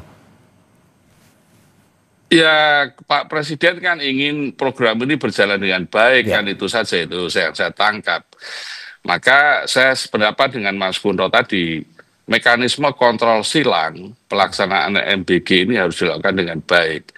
Karena paling banyak perannya dalam kontrol silang itu adalah 1 Menteri Kesehatan, 2 BPOM, 3 pemerintah daerah dengan dinas kesehatan. Maka izinkan pemerintah daerah dengan dinas kesehatan, puskesmas itu melakukan audit secara berkala terhadap SPPG. Yang kedua, inspeksi mendadak harus dilakukan. Lalu pengujian sampel makanan. Nah, ini penting lah, partisipasi publik harus dong, karena ini menyangkut keselamatan orang banyak. Bisa sekolah diajak, bisa komite sekolah, bisa kader-kader kesehatan, bisa ibu-ibu yang memang concern terhadap hal ini. Jadi semakin banyak yang terlibat, itu gotong royongnya semakin kelihatan di dalam program MBG ini, karena menyangkut 82 juta penerima manfaat. Yang berikutnya memang regulasi setingkat Perpres itu dibutuhkan dalam proyek MBG ini, agar wewenang pemerintah daerah, wewenang Kementerian Kesehatan, BPOM, bahkan keterlibatan publik itu semuanya diatur di dalam regulasi. Kan selama ini kritiknya kan pemerintah daerah kan mengalami kesulitan. Dia misalnya minimnya mau kontribusi ya Pak? Iya, dia misalnya mau menerjunkan dinas kesehatan ke dapur. Lalu dari mana anggaran saya? Lalu ketika dia mau memasukkan di dalam APBD, cantolan perpresnya mana, regulasinya mana? Kan itu semua harus transparan kan, dan accountability kan. Sehingga menurut saya perpres itu dibutuhkan, semakin banyak regulasi, semakin bagus. Kan Presiden juga harus disiplin. Disiplin apa? Kalau tidak ada konstitusi yang mengatur secara tata kelola dan teknis program MBG ini. Sebelum nanti kalau misalnya semuanya baik, baru berpikir regulasi setingkat undang-undang. Anggaran yang besar kalau tidak dipayungi dengan regulasi, pasti nanti resiko masalahnya akan semakin banyak. Saya kira itu. Saya ke Bu Neng. Bu Neng, bagaimana Anda menanggapi terkait dengan pernyataan Presiden 0,0017% atau di bawah 1% ini, di saat ini kita berbicara terkait dengan keselamatan anak? Ada yang salah atau menurut Anda ini sesuatu yang memang sebenarnya masih lumrah pernyataan Presiden ini? Jadi kalau beliau itu kan hanya menyampaikan fakta statistik aja, gitu kan. Tetapi dalam hal kejadian ini, tapi kan ketika orang misalkan hari ini secara psikologis, terutama orang tua ketika ada anaknya keracunan, berarti kan hal-hal yang kayak gitu tuh kadang ya nggak bisa kemudian diterima. Maka pendekatannya tentu harus secara emosional gitu kan, seperti itu. Jadi tetap tadi seperti Pak Putu menyampaikan kecewa hari ini Kepala BGN-nya belum minta maaf, itu kan. Selain mengakui kesalahan, tentu saja pemerintahan dan minta maaf dan berjanji untuk memperbaikinya, dan itu harus ada bukti-buktinya sampai kemudian ke tingkat bawah. Terus kemudian kalau misalkan tadi Kepala BGN sudah berkoordinasi dengan kepala-kepala daerah, terus akan membentuk satgas, terus yang mencicipi adalah satgas itu, menurut saya itu juga belum manusiawi ya. Maka yang bukan mencicipi itu bukan maksudnya itu orang gitu yang mempertaruhkan nyawa, ya enggak. Tetapi itu harus misalkan di BPOM itu kan ada alat untuk melihat bahwa ini ada kandungan apa dan lain sebagainya. Ketika aman maka boleh. Jadi alat-alat seperti itulah yang menurut saya tuh alat medis, alat untuk bagaimana bahwa makanan ini aman untuk diedarkan. Jadi itu menurut saya itu kenapa tidak perlu manual dengan orang mencicipi, menurut saya seperti itu. Oke. Saya ke Mas Kunto. Mas Kunto, kita melihat bahwa apa yang terjadi selama ini, pemerintah terus melakukan evaluasi dan ingin melakukan solusi lebih cepat lagi. Tapi tidak lama setelah itu, kemarin minta maaf, hari ini ada dugaan di Cimahi, keracunan MBG. Menurut Anda, ini singkat saja, apa yang perlu dilakukan ke depan? Apakah perlu, kalau kata Gubernur Jawa Barat, tutup total semuanya dulu? Tapi menurut Anda perlu nggak? Atau tutup sementara yang bermasalah, atau seluruh Indonesia tutup total sambil evaluasi? Mas Kunto. Ya Mas, kalau menurut saya begini, ini kan jumlahnya sudah semakin banyak. Itu saya juga mau jawab pertanyaan Mas Mario yang tadi saya nggak ditanya kan soal 0,001 ya. Itu begitu saya dengar itu di kepala saya langsung emang butuh berapa korban lagi untuk bisa jadi serius ya kan gitu. Itu yang pertanyaan saya, dan jujur apakah perlu ada korban jiwa, dan kita kan nggak ingin kan ada itu gitu. Jadi menurut saya ya, menjawab pertanyaan yang kedua, ini ya menurut saya harus dihentikan gitu. Dihentikan dulu lah, ya mundur satu langkah dalam taktik, dalam strategi kan ada yang namanya mundur satu langkah, kemudian dievaluasi semua untuk menjamin keselamatan. Hentikan semua seluruh Indonesia maksudnya. Kalau saya sih berpikir begitu, tapi kalau misalnya ada jalan tengah diidentifikasi, nah ini tadi kan pentingnya pengawasan, kan kita jadi tahu dapur mana yang bermasalah kan gitu kan Mas. Ini kan kita gelap sama sekali, dapur mana yang bermasalah, itu pengelolanya siapa, yang punya EAS mana, nggak ada transparansi di publik, sehingga ya kita khawatir semua kan gitu. Ini yang membuat menurut saya transparansi, lalu kemudian ada langkah-langkah yang drastis dan evaluatif yang menyeluruh itu jadi penting hari ini. Terima kasih atas apa yang disampaikan Bapak Ibu. Semoga ini bisa menjadi evaluasi penting bagi pemerintah terkait dengan pelaksanaan MBG, terutama untuk keselamatan anak-anak kita, sehingga ya program yang baik ini bisa dirasakan lebih optimal oleh masyarakat kita. Terima kasih sekali lagi anggota Komisi 9 DPR RI dari fraksi PDIP Edi Wuryanto, ada Neneng EM Marjama Zulfa, anggota Komisi 9 DPR RI fraksi PKB, dan juga pengamat komunikasi politik Universitas Padjadjaran Kunto Adiwibowo. Bapak Ibu terima kasih, sehat-sehat selalu. Sehat Pak Mario. Selamat beraktivitas. Sehat-sehat Pak Edi. Saudara jangan kemana-mana karena kami akan kembali dengan informasi lainnya. Tetap di Sapa Indonesia Pagi.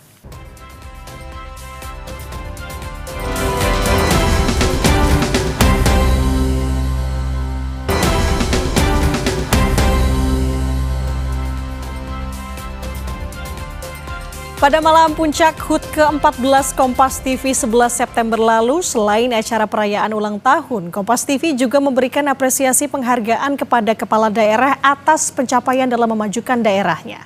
Salah satunya kepada Kabupaten Wonosobo yang mendapatkan apresiasi kategori daerah peduli inovasi ekonomi kreatif. Dan berikut liputan jurnalis Kompas TV, Zefanya Situmeang dan juru kamera Junaidi Saputra untuk Anda. Di malam puncak HUT Kompas TV yang ke-14, selain ada acara yang begitu meriah begitu ya, ada juga apresiasi yang diberikan kepada para kepala daerah atas pencapaian-pencapaian yang sudah diraih. Salah satunya ini ada apresiasi yang diberikan untuk daerah peduli inovasi ekonomi kreatif, dan salah satunya Bupati Wonosobo ini mendapatkan penghargaan atas pencapaian tersebut.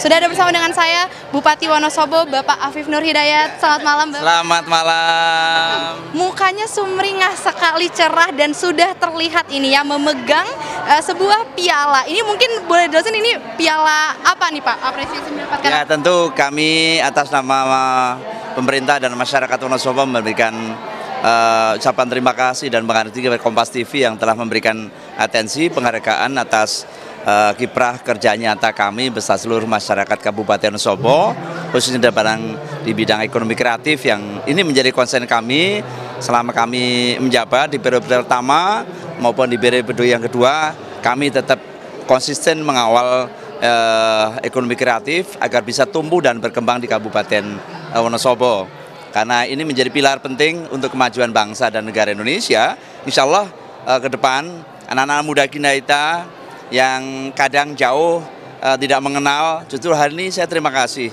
sudah menggeliat anak-anak muda kita tampil untuk mengambil peran. Mengingat Wonosobo banyak potensi di bidang kuliner, kita banyak ada mie ongkloknya, ya ada tempe kemulnya, banyak di bidang fotografer. Kalian kalau belum ke Wonosobo, belum lihat ke Menjer, ke Dieng, bagus sekali. Kan Bapak udah mengenalkan sedikit, ada di bidang kuliner, ada di bidang fotografi juga. Nah, berarti apa nih Pak, pencapaiannya sudah apa ini karya-karya di subsektor ekonomi, khususnya di Wonosobo sendiri ini, kalau boleh lebih jelaskan lebih detail lagi nih, apa saja sih? Ya pasti, kalau semua bergerak, terlebih pada bidang seni dan budaya ya, yang kalau kita bisa memberikan ruang terbaik bagi masyarakat di banyak potensi, multiplier efeknya sangat dahsyat. Kami punya namanya Festival Balon Udara, dan ini menjadi magnet saat kita mengadakan event hari ulang tahun hari jadi Kabupaten Wonosobo dan juga hari-hari yang lain. Dan itu pasti memantik semua orang untuk datang. Ya. Dan itu hanya ada di Wonosobo. Hanya ada di Wonosobo. Produk hasil ekonomi kreatif anak-anak Kabupaten Wonosobo. Dulu ini warisan budaya leluhur kita yang kami lestarikan. Balon udara dibuat oleh anak-anak muda yang penuh kreativitas, tidak dilepas tapi diterbangkan dengan cara ditambatkan. Dan ini menjadi tontonan menarik bagi seluruh masyarakat Wonosobo. Sekali berarti ya, Pak. Perlu keluar negeri, datang aja ke Wonosobo, tiap hari jadi Wonosobo pasti kita ada. Mantap sekali, di Indonesia juga punya hal yang unik seperti itu ya Pak. Nah, berarti tadi kan Bapak juga menyinggung ada banyak anak mudanya. Nah, kalau pesan dari Pak Afif sendiri ini, untuk anak muda kan ini banyak juga yang menjadi pelaku-pelaku usaha UMKM ya Pak. Khususnya di Wonosobo sendiri, ini kedepannya harapan Bapak untuk para pelaku UMKM. Jangan berhenti berinovasi, jangan berhenti berkreativitas. Karena sesungguhnya setiap anak-anak punya potensi. Kemarin baru saja, tahu nggak Wonosobo terkenal patung menyawa yang mendunia. Ini karya anak muda. Dia memberikan karya terbaik, berkontribusi untuk kemajuan Wonosobo. Dia bikin patung menyawa karena di daerah itu endemi biawak. Walhasil apa karyanya? Meledak, mendunia. Ini artinya apa? Anak-anak muda kita sebenarnya punya banyak potensi. Tinggal bagaimana pemerintah berkomitmen memberikan ruang, memberikan perhatian, dan ya kita hadir selalu ada untuk mereka. Oke, baik Pak. Berarti kan sudah tidak diragukan lagi ya. Ada banyak sekali ekonomi kreatifnya di Kabupaten Wonosobo sendiri. Kalau begitu, Bapak bilang dari pemerintah juga harus bisa mendukung tentunya ya. Berarti strategi dari pemerintah Kabupaten Wonosobo sendiri ini untuk citra daerah Kabupaten Wonosobo ke depannya terkait sebagai pusat kreativitas ini akan seperti apa Pak? Yang pertama, komitmen kepala daerah. Itu utama untuk bagaimana memberikan ruang, memberikan support. Kita wujudkan ruang kreatif hub. Ya, contohnya di masing-masing wilayah, di kecamatan, sehingga ini akan memantik, ini memberikan tempat kepada anak-anak muda saat jagong, tapi jagongan yang kreatif, jagongan yang inovatif, jagongan yang penuh ide dan makna. Sehingga insya Allah dengan begitu anak-anak muda akan memanfaatkan ruang itu dan pemerintah hadir memfasilitasi, mensupport, bila perlu hadir juga memberikan support pendanaan yang cukup sehingga anak-anak muda ini tertarik ini kan karyanya dihargai oleh pemerintah dan difasilitasi. Tapi UMKM kami juga dorong ada subsidi bunga untuk pelaku UMKM, ini bagian untuk memantik anak-anak muda untuk terus berkarya dan berkreativitas. Oke Pak Afif, sedikit lagi saja, ini kan pasti nggak mungkin tidak ada kendala dong Pak dalam mendukung hal di dunia ekonomi kreatif ini. Bapak menghadapi kendala-kendala ke depannya itu akan seperti apa sih? Ya pasti. Setiap upaya yang kita lakukan pasti ada kendala-kendala yang kita hadapi bersama. Salah satunya memang kami akui di Kabupaten Wonosobo ada beberapa wilayah yang masih black spot ini kan. Ini menjadi PR kami untuk kedepannya agar semua ruang jalur udara ini, tol udara ini bisa lancar sehingga di semua sudut di wilayah Kabupaten Wonosobo ini bisa terakses dengan untuk wifi, media sosial sehingga masyarakat bisa menyalurkan ide dan gagasannya. Kalau saya lihat Pak Afif ini sangat optimis sekali orangnya ya dalam. Harus. Salah satu kuncinya adalah optimis. Keren sekali. Ini yang dibutuhkan anak muda ya Pak sebenarnya, optimis. Ya, terima kasih banyak Pak Afif sekali lagi untuk waktunya.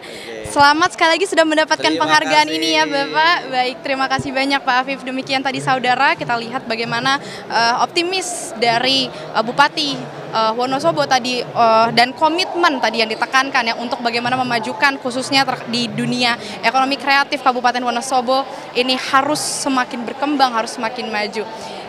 Demikian yang bisa kami sampaikan di malam puncak HUT Kompas TV kali ini. Semoga semua berjalan dengan baik dan lancar. Saya Fani Sitomeyang, Januar Ruslim, Kompas TV, Jakarta. Saudara, pasca insiden keracunan makan bergizi gratis di Kabupaten Bandung Barat, hingga kini 11 korban masih menjalani perawatan di RSUD Cililin.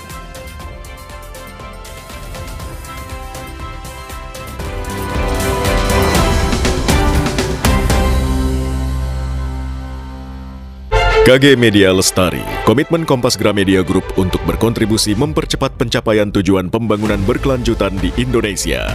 Sebagai bagian dari rangkaian inisiatif Lestari, KG Media menggelar Lestari Summit dan Lestari Awards dengan tema Thriving Together and Cultivating Resilience for Sustainable Future. Nantikan Kamis 2 Oktober 2025. Jangan lupa daftarkan usaha Anda di lestarisummit.id. Sayang, nanti temenin belanja bulanan, beli baju, nge-gym. Akan kuhadapi dunia, tapi Indomie Jumbo dulu. Mau ke bulan. Indomie Jumbo dulu. Biar ngumpul makin seru, yuk bikin masakan yang pasti diserbu. Wajib pakai kecap sedap kedelai hitam spesial dari kedelai hitam dan gula aren terbaik. Semur lidahku, bikin lidah auto party. Menggoda. Aduh sama cumi kecap tante. Caramelize. Wilgos approve. Giliranku bikin yang specialisius. Looks good kan? Taste good. Aromanya sedap. Kecap sedap kedelai hitam spesial. Looks and taste beyond good dari Wings Food. Hapeli, popok celana dewasa 3-in-1 buat Eke si Oma Linca. Ekstra serat, ekstra kering, ekstra tipis. Kebelet, Hapeli aja. Praktis, gak bocor say. Oma Opa, no worry. Pakai. Hapeli, semua jadi easy. Jangan biarkan siang Anda berlalu begitu saja. Isi dengan berita terpercaya. Mulai dari kabar penting dalam negeri, hingga peristiwa yang menjadi sorotan dunia. Karena siang hari adalah waktu yang tepat untuk menambah asupan informasi bernilai. Kompas Siang, setiap hari pukul 11 siang. Live di Kompas TV, didukung oleh Program Makan Bergizi Gratis atau MBG yang menyasar lebih dari 82 juta penerima manfaat melibatkan banyak pelaku usaha lewat berbagai bentuk kerjasama. MBG tak hanya berdampak pada aspek kesehatan para penerima manfaat, tapi juga ada multiplier effect pada bidang ekonomi nasional. Selengkapnya, ikuti Indonesia Bergerak, Berkah Makan Bergizi Gratis, Selasa 30 September, pukul 9:30 pagi di Kompas TV. Dipersembahkan oleh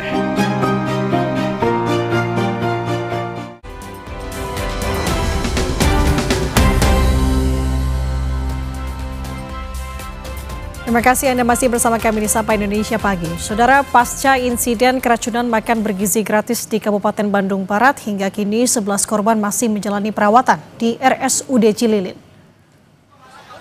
Ke-11 korban dirujuk ke RSUD Cililin setelah mengalami gejala keracunan seperti mual, pusing, sesak nafas, hingga kejang. Sebelumnya, saudara, RSUD Cililin yang menjadi rumah sakit rujukan utama di Kabupaten Bandung Barat ini menerima sebanyak 173 siswa, yakni korban keracunan MBG. RSUD memastikan korban dibebaskan dari seluruh biaya pengobatan.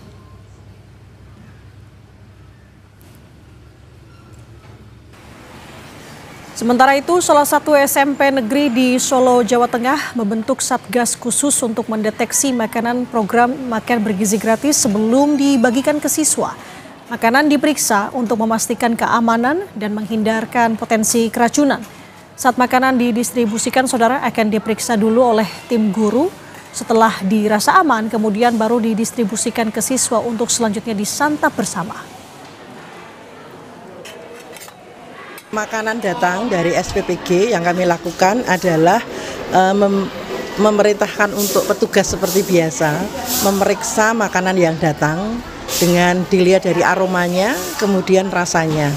Itu juga menjadi bahan laporan kepada Puskesmas Purwodiningrat yang setiap hari selalu meminta laporan terkait dengan MBG di SMA Negeri 14. Saudara, menjadi kabupaten yang konsisten menjaga sektor pertanian sebagai tulang punggung pendapatan daerah, Tabanan memiliki tanggung jawab besar akan ketahanan pangan di Provinsi Bali. Melalui Perusda, pemerintah Kabupaten Tabanan berkomitmen menjadikan sektor pertanian sebagai motor penggerak ekonomi kerakyatan. Dikenal sebagai lumbung padinya Bali, Kabupaten Tabanan terus mendorong kemajuan sektor pertaniannya menjadi salah satu pendapatan utama masyarakat di Kabupaten Tabanan. Melalui Perusda, pemerintah Kabupaten Tabanan mempermudah masyarakat tani untuk menjual hasil-hasil pertanian mereka yang nantinya akan mampu memberikan peluang ekonomi bagi masyarakat.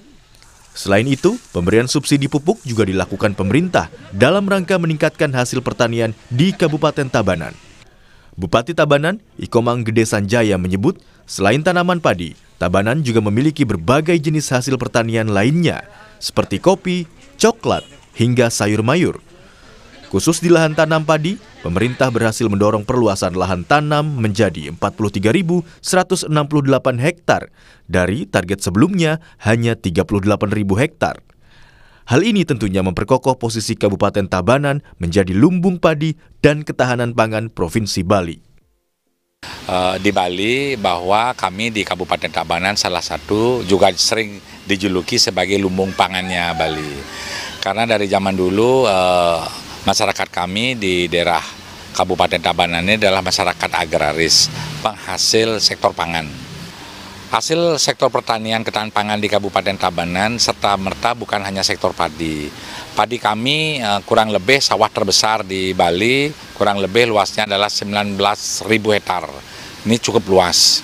Dan kami selalu surplus sampai 40 ton per tahun.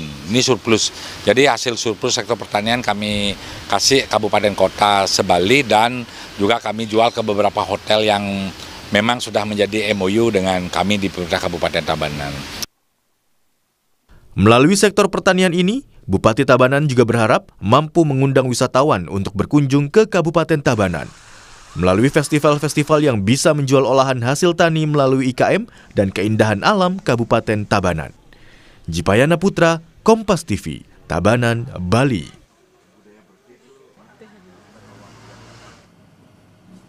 Menteri Keuangan Purbaya Yudi Sadewa yakin kurs rupiah akan kembali membaik pada Rabu setelah Bank Indonesia mengintervensi pasar. Merespons pelemahan mata uang, Menkyu Purbaya juga memastikan kebijakan Kementerian Keuangan dan Bank Indonesia sinkron alias tidak berlawanan. Informasi selengkapnya di segmen Kompas Bisnis bersama dengan rekan Bremana Tenaya usai jeda.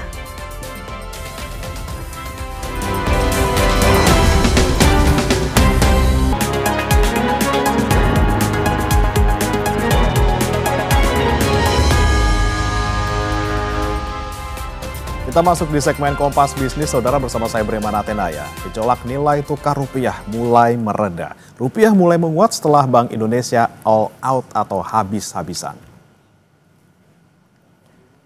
Ini adalah grafik pergerakan rupiah 5 hari terakhir terhadap dolar Amerika Serikat. Rupiah sudah ada di level 16.675 pada penutupan 29 September.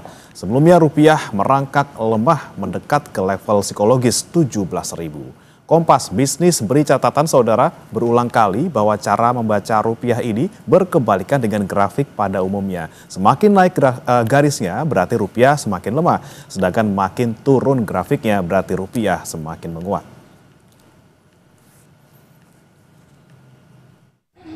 Tentang sinkronisasi kebijakan, jadi kebijakan saya dengan Bank Sentral tuh sinkron, nggak ada yang beda sebetulnya.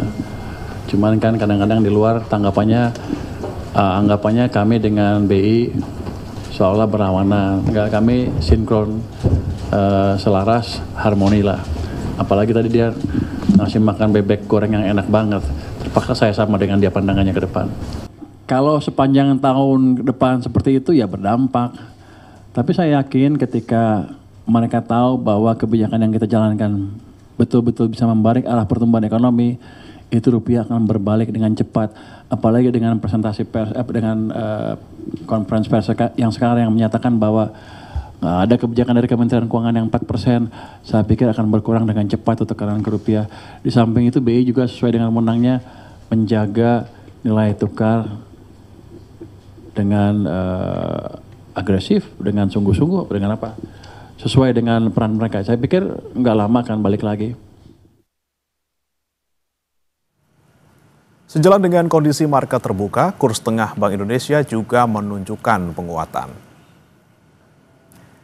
Ini adalah data terbuka rupiah di kurs tengah Bank Indonesia atau yang biasa disebut market sebagai Jakarta Interbank Spot Dollar Rate alias JISDOR. Rupiah kembali menguat ke level 16.600-an dari level sebelumnya yang mendekat ke 17.000 dolar per Amerika Serikat. Bank Indonesia mengguyur dolar ke pasar dalam negeri maupun luar negeri untuk meredam gejolak ataupun pelemahan rupiah.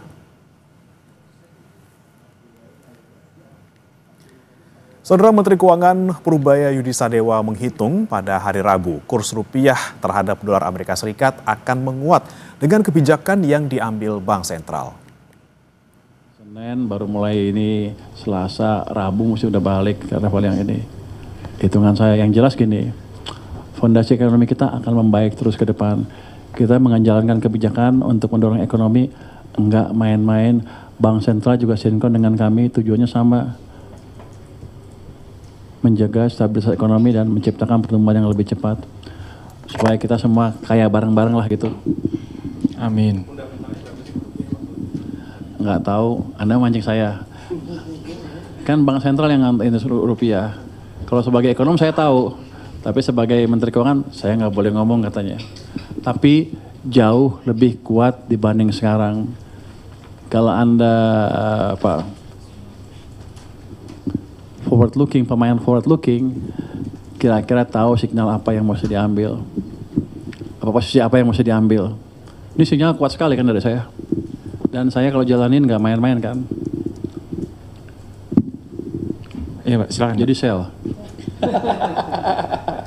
Anda pegang rupiah apa dolar sekarang? Sell dolar lah. Lalu bagaimana dunia usaha menghitung kebijakan fiskal moneter yang diklaim Menteri Keuangan Purubaya Yudi Sadewa cocok? Kami akan tanyakan kepada Ajib Hamdani, analis kebijakan ekonomi Asosiasi Pengusaha Indonesia atau APindo. Selamat pagi Pak Ajib. Mas Remana. Ya, Pak Ajib, kalau kita lihat level rupiah ini kan menguat di kemarin gitu ya, di hari Senin, baik dari Gisdor maupun tadi ada dari data lain. Kalau di Gisdor 16.680. Nah, kalau untuk pengusaha sendiri, Pak Ajib, itu level berapa sih rupiah yang paling nyaman untuk melakukan bisnis? Begini Mas Bram, kalau ukuran kita adalah dari pengusaha, sebenarnya yang paling penting adalah berbicara masalah stabilitas. Yang penting ketika kemudian nilai rupiah stabil terhadap dolar, maka itu menjadi lebih penting untuk kita bisa membangun sebuah proyeksi yang lebih measurable, yang lebih terukur. Nah, tapi kemudian kalau ditanya dalam konteks berapa nilai yang paling ideal untuk nilai tukar rupiah terhadap dolar, maka tentunya sepanjang angkanya itu sejalan dengan kerangka ekonomi makro di Indonesia. Karena begini, sejak awal tahun 2025 ini Mas Bram, bahwa pemerintah dan juga DPR sudah sepakat membuat sebuah indikator-indikator makro yang menjadi acuan sampai dengan akhir tahun 2025 nanti. Dan dalam konteks nilai tukar rupiah terhadap dolar, sebenarnya angkanya di kisaran 16.000 rupiah. Jadi sebenarnya kalau sekarang di angka 16 ribuan itu relatif masih manageable. Memang kemudian kalau angka 16 ribu mendekati 17 ribu, maka indikator itu sudah menjadi sebuah lampu kuning buat ekonomi kita. Karena begini, yang lebih penting daripada sekedar private sector adalah pemerintah itu kan punya utang lebih dari 433 miliar US dollar dalam bentuk US, dalam bentuk asing atau setara dengan 7.000 triliun. Nah, ini yang tentunya mereka akan sangat fragile ketika angka rupiahnya itu mendekati angka 17.000. Tapi kemudian kalau kita kembali ke private sector Mas Bram, bahwa sebenarnya angka 16.000 itu adalah sebuah angka yang relatif nyaman buat para pengusaha karena kita sudah memproyeksikan sejak awal angkanya segitu. Nah, tinggal kemudian bagaimana pemerintah membuat bauran kebijakan fiskal maupun moneter yang bisa menopang angka nilai tukar rupiah tidak bergerak banyak. Karena yang menjadi repot kalau sangat fluktuatif. Nah, ini yang menjadi repot. Tapi kalau kita lihat Mas Bram, dan kalau kita cermati bahwa fluktuasi nilai tukar rupiah terhadap dolar itu kan terjadi di seminggu 2 minggu ini. Yang artinya itu menjadi sebuah respon publik, itu menjadi sebuah respon pasar yang paling jujur terhadap misalnya adanya reshuffle kabinet misalnya. Karena yang salah satu pos reshuffle itu adalah sebuah kementerian yang secara langsung maupun tidak langsung akan membuat orientasi kebijakan-kebijakan terhadap moneter ke depannya, misalnya terhadap Kementerian Keuangan misalnya. Karena Kementerian Keuangan ini walaupun dia mengeluarkan kebijakan fiskal, tapi secara langsung akan memberikan pengaruh terhadap moneter, secara langsung memberikan pengaruh terhadap stabilitas nilai rupiah. Karena berbicara nilai rupiah ini kan berbicara masalah keyakinan dalam negeri maupun juga bagaimana aspek dan masyarakat global melihat ekonomi Indonesia. Tapi Mas Bram, sepanjang pemerintah dan jajaran kabinet bisa mendorong pertumbuhan ekonomi yang cukup eskalatif, dan bahkan kalau kita lihat bagaimana Pak Prabowo Subianto punya target secara agregat kita mencapai 5,3%, jauh di atas target pertumbuhan ekonomi global, karena ekonomi global hanya punya kisaran di angka 3%. Dan bahkan global juga memperkirakan Indonesia hanya tumbuh sekitar 4%, di bawah 5%. Tapi kemudian kalau kita lihat tren pertumbuhan ekonomi kita di atas 5%, maka tentunya ini membentuk sebuah keyakinan yang cukup baik. Bagaimana global juga melihat confident level terhadap ekonomi kita juga akan membaik. Jadi sepanjang kita bisa mendorong indikator-indikator makro yang lain, inflasi kita terkendali masih di angka 2,5%. Bahkan kita lihat triwulan kemarin hanya mencapai 2,37% misalnya. Kemudian pengangguran kita juga masih di bawah 5%. Kemudian tingkat kemiskinan kita juga terkendali dan indikator-indikator makro yang lain juga manageable. Maka potensinya rupiah juga akan kembali menguat. Karena sekali lagi rupiah ini adalah sebuah cerminan bagaimana tingkat keyakinan masyarakat. Makanya tadi kalau kita cermati adalah bagaimana Menteri Keuangan Pak Purbayudi Sadewa menyampaikan bahwa ini berbicara masalah keyakinan market, melihat bagaimana potensi pertumbuhan ekonomi Indonesia dan bagaimana indikator-indikator makroekonomi yang lain itu termanage atau tidak. Dan momentum kemarin reshuffle adalah momentum untuk Pak Presiden kembali memperlihatkan kepada pasar bahwa bagaimana Presiden menata kebijakan fiskal moneter ini akan lebih baik ke depannya. Dan itu yang kita tunggu bersama-sama, Mas Bram. Oke, berarti match nih Pak Ajib dengan dari pengusaha yang bilang Pak Menkeu ini bakal menguat rupiah dengan melihat indikator makro kita yang juga masih positif. Anda match juga dengan Pak Purbaya?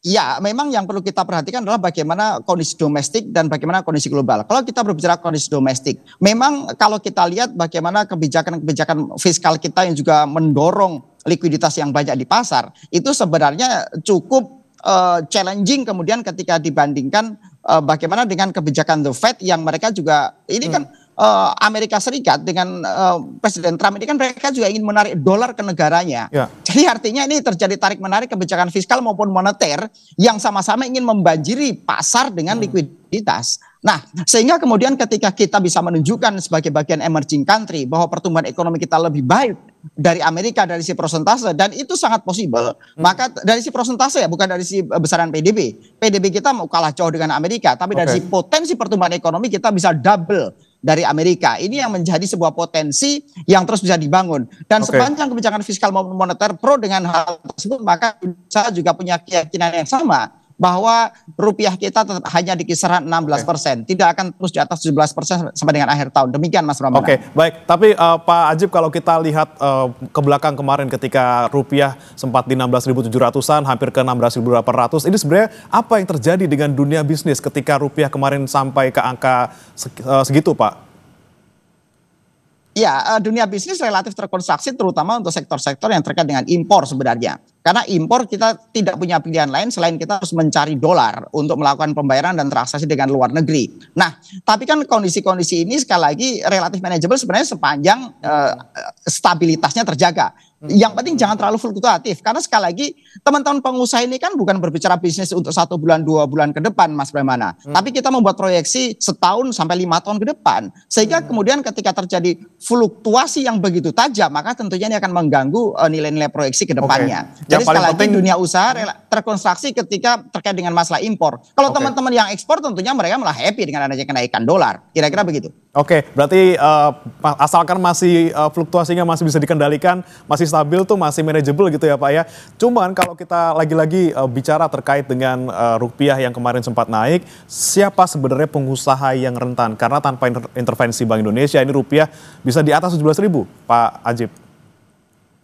Tentunya yang paling rentan sekali terkait dengan rantai pasok global sebenarnya. Teman-teman pengusaha yang mereka membutuhkan bahan-bahan dari luar negeri, kemudian mereka juga tergantung dari bahan-bahan impor misalnya, dan realitasnya adalah sebagian bahan baku kita juga masih impor sebenarnya. Nah ini yang kemudian perlu kita hitung dengan baik sebenarnya Mas Bram. Karena kondisi ketika misalnya dolar menguat, teman-teman eksportir mereka juga happy. Nah tapi kan sekali lagi dalam konteks berbicara masalah kepentingan ekonomi domestik nasional itu tentunya kita ingin agar rupiah itu yang menguat. Secara umum kan begitu. Sekali lagi rupiah menguat atau melemah ini tidak akan mungkin bisa menyenangkan semua pihak. Ketika rupiah menguat tentunya yang happy adalah teman-teman yang importir karena mereka lebih bisa mengefisienkan HPP-nya. Tapi kemudian ketika rupiahnya menguat maka teman-teman eksportir yang mereka juga akan memetik keuntungan lebih maksimal. Jadi sekali lagi justru bagaimana kemudian yang lebih penting adalah ekonomi domestik kita membuat topangan kebijakan yang kuat karena berapapun nilai rupiahnya itu tentunya ekonomi kita harus terus berjalan dengan baik. Demikian Mas Romana. Oke, lagi-lagi asalkan stabil gitu ya Pak ya, angkanya misalnya sampai 16.700 pun nggak apa-apa, yang penting ada kebijakan yang bisa memanage itu semua. Terima kasih Pak Ajib Hamdani, analis kebijakan ekonomi dari Apindo telah bergabung bersama kami di Kompas Bisnis. Selamat pagi, salam sehat Pak Ajib. Salam, sukses selalu Mas Pramana. Ya saudara, jangan beranjak usai jeda. Kami akan hadirkan informasi terkait dengan ambruknya pondok pesantren Al-Qasidi di Sidoarjo, Jawa Timur. Usai jeda berikut.